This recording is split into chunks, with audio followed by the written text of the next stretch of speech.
All right, in this video, I'm going to show you how to SEO optimize your e-commerce category pages. I'm going to explain why this is important, and I'm going to take you through all the steps that you need to do to correctly do this and actually get your e-commerce store to rank for the main keywords. So just quickly before we shoot into the video, if you want me to coach you on how to do SEO or Google ads for your e-commerce store for only $49 a month, go to learndominatemarketing.com. And if you'd like us to do the SEO or Google ads for your e-commerce store with guaranteed results, go to dominatemarketing.io, book a call with us there. Right, let's get right into it. So the first thing is why are category pages important for SEO. So these are the pages that are actually going to rank for your main keywords when it comes to SEO. So they are typically the most relevant result for a main keyword, and Google's going to show that page. If you try and rank a particular product for a keyword, a main keyword specifically, and then you have to change or remove that product for whatever reason, you're going to lose that ranking. So that's one of the reasons that you don't actually want your products ranking for any of your main keywords that you rely on for traffic and for sales. Now, if you look at the Google search results, what you're going to see is that most of the pages that actually rank for competitive keywords are actually collections pages. So if we go to Google and type in any keyword, so let's say for instance, men's running shoes as an example, what you're going to see is that all of these pages, you can see here, this is not a specific product, it's a collections page. This is not a specific product, it's a collections page or a category page. This is also a category page. This is a category page. This is a category page. You can see it's collections, so this will be Shopify. This is a category page. You get the point here. They're all category pages, and that's because the category page is the most relevant page for a keyword that's a generic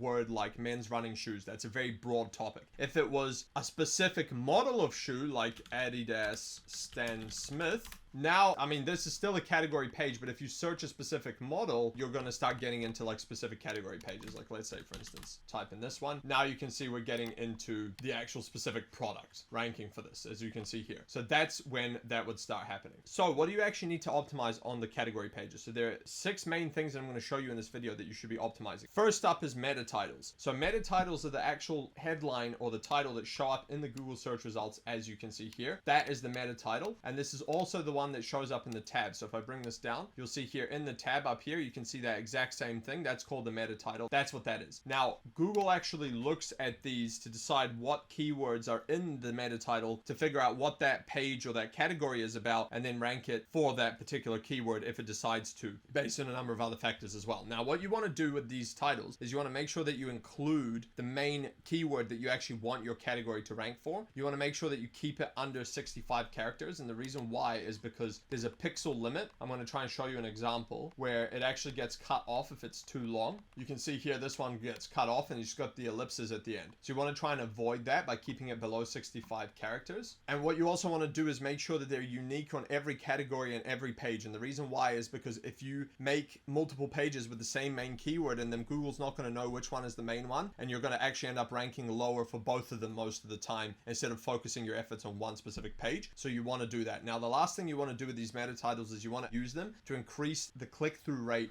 which is the rate at how many people actually click on your search result compared to how many people have actually searched that keyword. So the more people you actually get to click on your actual result in Google, obviously the more people you get on your website. So what you can do is you can use these meta titles to put some kind of reason to get people on your website. So for instance, get 30% off, free shipping, those kind of things are all incentives you can get people to actually click your result. And another thing you want to do is include the main keyword. That actually helps with the CTR as well, and I've mentioned that as well. So now, just to show you how you would edit this, I'm going to go into my Shopify. Obviously, this would depend if you're using WooCommerce or BigCommerce or one of the other ones. There would be a way to do this, but basically you would need to go into wherever you edit the main collection or the main category, in this case, the collection Shopify, and then you would go somewhere down here. Usually there'll be a SEO listing or SEO plugin or something. We can go in and adjust the title, which is usually called the SEO title, the page title, or the meta title. That's usually what that means. Usually it'll be in the place where there's the title and the description to edit as well, and sometimes it's got the URL as well. If you find this section, that's where you edit the meta title, and you can see here it gives you a preview of what it would look like on Google. So most things have something similar to this, and that's where you'd actually go and edit that. Now, the second thing is the the URL. So the URLs are extremely important for your website, because what actually happens is the URL is the first thing that Google sees when it's analyzing your website. So before it's gone on your website, it'll see what the URL is, and it already starts deciding what that page is about based on that. So what you need to do is make sure that you have the main keyword in that URL as well that you want that category to rank for. You also want to make sure that the URL is actually short. 3 to 4 words max is the typical rule. You can sometimes have it longer, 5, 6 or something like that, but you don't want to have like a jumbled up long URL. That's not going to do you any favors. In fact, that's going to harm it. You want to try and keep it short and as relevant as possible. And you also want to make sure you don't keyword stuff or double up your keywords. Now, what I mean by double up your keywords is if you have a URL that's like .com/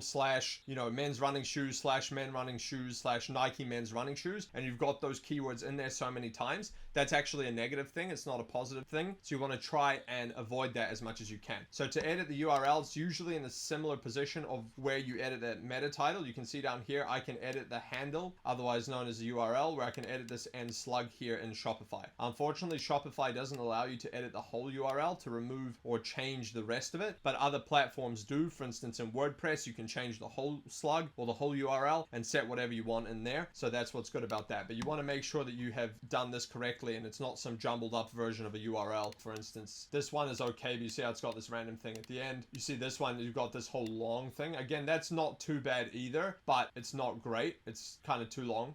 You'd be better off without all of that. So that's just something to keep in mind. Now, number 3 is the H1 headline. So the previous 2 are part of what I call the 3 pillars of SEO. The H1 headlines are the third. The reason why I call them this is because they are the 3 most important things that Google looks at to decide whether it's going to rank your website. So the H1 headline is the main headline on each of your product or each of your collections pages. So if we go to one of my collections pages, I'm just going to open it up. What you're going to see here is that the main headline at the top is the H1 headline. Now, the way you can check this is if you right click and go to inspect and now select this tool up here and then hover over it, and you can see how it says H1 in that pop-up box, and it'll also say H1 in the code here. You want to make sure that you actually have an H1 and that you only have one H1 per page. Whether it's a category, whether it's a product, whether it's anything else on your website, you should always have one H1 with the main keyword that you want it to rank for in it, and you should only have one H1. Don't have multiple. So you got to be careful with the theme you're using. Sometimes they don't format it correctly, so you want to double check that. Now, each category should have only one H1 headline, and that should be unique per every category, every page, and every product. Wherever you have an H1, it should be unique. The reason why is, again, similar like the meta title. If you duplicate these, you confuse Google. It won't know what the main page is, and you'll just rank lower overall. Now, with these, you don't necessarily have a character limit. You can make these as long as you want, but typically speaking, you obviously want to do some good copywriting, keep that in mind. So you don't want to go too long and write a whole paragraph. Just keep it to the point, include the keywords, and make it,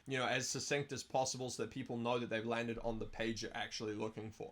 Now, number 4 is the content. So most people actually overlook this when it comes to e-commerce SEO. They don't put any content. They just list all the products and show, whatever products are under that category. But the problem you have there is that you actually need content to rank in most cases when it comes to this. So the fact that most people do it gives you a leg up to actually out-optimize them and rank on top of them if you do the content correctly. So you want to have unique content that's relevant to that particular category on every page. So for instance, if it's men's running shoes, you want to talk about something to do with men's running shoes. You want to use a tool like SEMrush to find keywords relating to it that you can include in that title. I'm going to make another video on how to actually write this content. So you want to go check that out about how to write content for the category pages. And then that is going to allow you to know what you need to actually put on each of these pages. You also want to include the H2 and H3 headlines with variations of the keywords that you're trying to rank for in those headlines. You also want to use competitors to get an idea of what Google wants to see. So take your keyword, like I said, men's running shoes, go on Google, type it in, and then open up the results. Now, what you are going to find is if you have some authority websites like Adidas, Nike, that kind of thing, a lot of them don't have descriptions. They just don't do it, and they still rank regardless. But what you want to do is find the ones that do have content, so that's going to give you an idea of what you should put. So for instance, if let's see, Adidas, they've got a short amount of it and one heading here. It's only a little bit of content, but they've got some content. And then if we scroll down here, you can see Adidas have actually done it. They have some content here, and they've even got an FAQ. So they've actually done it really well, which is not surprising guessing that they're number one. Then if we take a look at Nike, you can see how Nike doesn't have any content. So that's probably why Adidas is outranking them, among other reasons. These guys, let's see if they've got anything. These guys don't have anything. These guys do have some content. So basically you want to find the ones that do have some content, see what headlines they have, see what keywords they have in the headline and so on, and use that as a guide of what you should be doing. You see these guys have some as well. Now another thing that as I see this, what I want to point out is that these are actually a good opportunity to internal link between your different pages within your website. And I've made videos about how to internal link for e-commerce stores as well, so you should go check those out on my channel and watch those, because that's going to show you how to do that properly and keep that within the silo. Now FAQs, as I showed you as well, are a great way to get more keywords in the H2 and H3 headline, so that's something you want to keep in mind, like the example that we saw.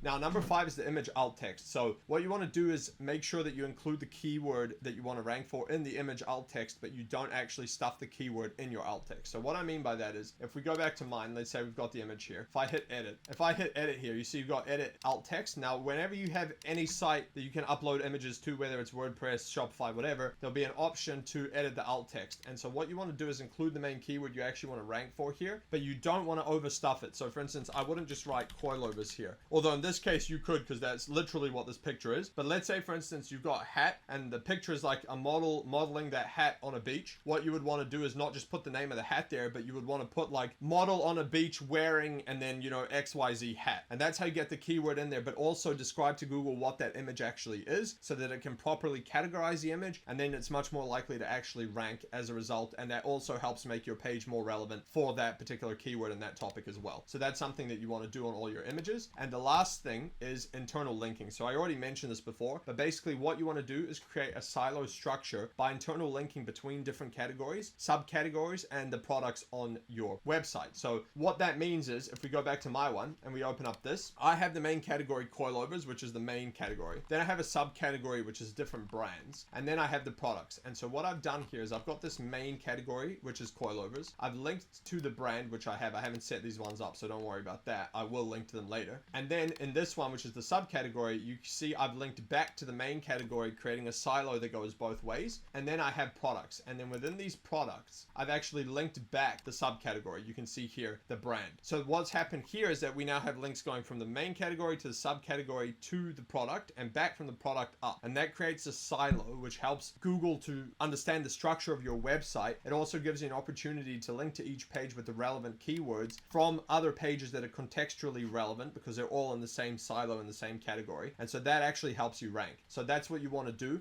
Now I highly recommend you go watch my video on SEO silos. I'm going to put a link up above, and I've also got a video on internal linking as well. I'll put that one up as well. Both of these links will be in the description below as well, so go watch those videos, because I've had a lot of really good information there. Now, one last point with this is you want to keep internal linking across different silos to a minimum, and I explain why in those videos, so you'll understand once you go and watch them. So those are the 6 main things that you need to optimize for your e-commerce category pages. If you do all of these things, you're actually going to be above almost all other e-com stores that are on the internet, because most of them actually get all of this wrong. So do this and you're going to be ahead of basically all the competitors. So hope you guys enjoyed that one. I'll catch you on the next one.